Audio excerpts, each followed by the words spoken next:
Have you ever wondered, why does the Bible often portray money as something evil? It's a question that provokes thought, isn't it? Does the sacred scripture really assert such a notion? And if it does, then why?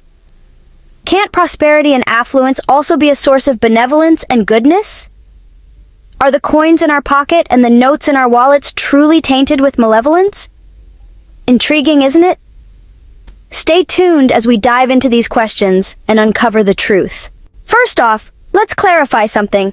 The Bible doesn't say that money itself is evil. Now you might be thinking, wait a minute, what about that famous verse from 1 Timothy chapter 6 verse 10? Yes, that's right. It states, "For the love of money is a root of all kinds of evil." Notice, it's the love of money that is pointed out as the root of evil, not the money itself. Money, in its essence, is just a tool. It's a means of exchange that helps us acquire goods and services. There's nothing inherently wrong or evil about it. But when we start to love money, to desire it excessively, that's when problems can arise. This love, this excessive desire for wealth, can lead us down a dangerous path. It can lead to greed, to corruption, to all sorts of negative behaviors. It can lead us to compromise our values, our integrity, our relationships.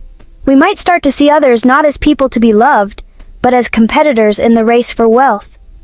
We might start to see the world not as a beautiful place filled with opportunities for growth and connection, but as a battleground where the one with the most money wins.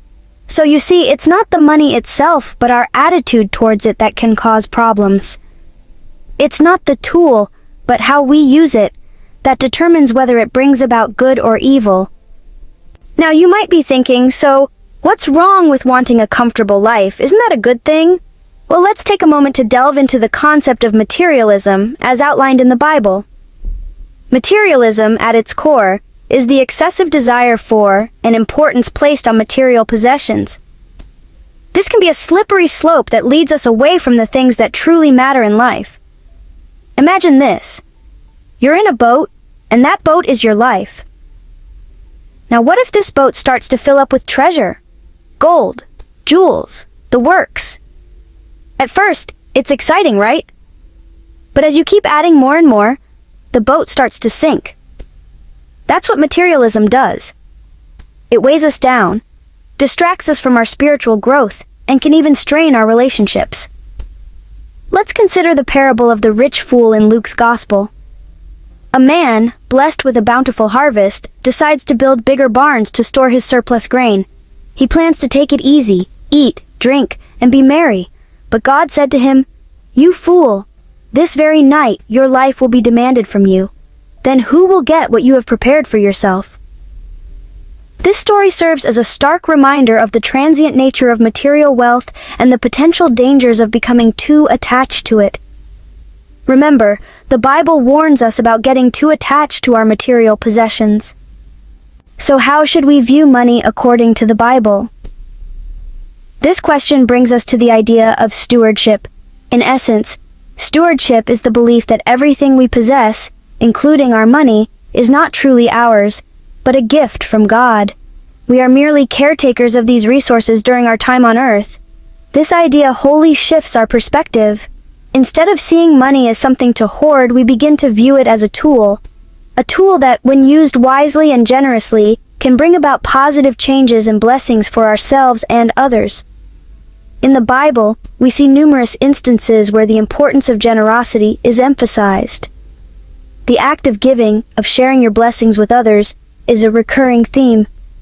From the widow's offering in Mark chapter 12 to the Good Samaritan in Luke chapter 10, we see that the size of the gift is not what's important, it's the heart behind it. The Bible also teaches us the value of charity.